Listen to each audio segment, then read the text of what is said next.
ఒక 400-500 మంది గుర్తుండ్రు. టైం సరిపోవట్లే. రోజు జల్దీ జల్దీ జల్దీ జల్దీ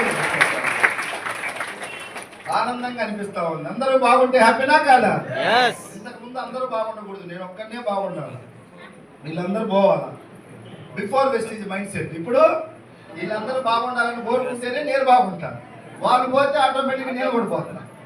కాబట్టి ఇక్కడ అందరూ కులాలు, మతాలు, ప్రాంతాలు, పార్టీలు సంబంధం. మా పార్టీకి ఓటేకపోయినా పర్వాలేదు, నువ్వు ఐడి ఇస్తే మా పార్టీ ఓడి అనుకుంటున్నాను. వెస్టీజ్ పార్టీ మనది, అవునా కాదా? 1 ఇయర్ మీరు ఏం చేస్తారో నాకు తెలియదు, జాబ్ చేస్తారా, బిజినెస్ చేస్తారా, మీరు చేస్తూ కొంచెం మైండ్లో వెస్టీజ్ని పెట్టుకోండి, అదే బిజినెస్. రోజు ఫిజికల్గా డైలీ చేసేది కాదు, ఇక్కడ ఇక్కడ ఇక్కడ సెట్ చేసుకుంటే బిజినెస్ ముందుకు వెళ్తుంది. చాలా మంది హౌస్ వైఫ్లు ఇంట్లో ఉండి నెలకు 40-50 వేలు తీసుకుంటారు, ఇంట్లో ఉండి బయటకు రాకుండా రిమోట్ కంట్రోల్ ద్వారా బిజినెస్ చేస్తారు టాలెంట్తో. సో మనకు తెలిసిన వాళ్ళకి షేర్ చేయడం, మీటింగ్లు జరిగిన కాడికి పంపించి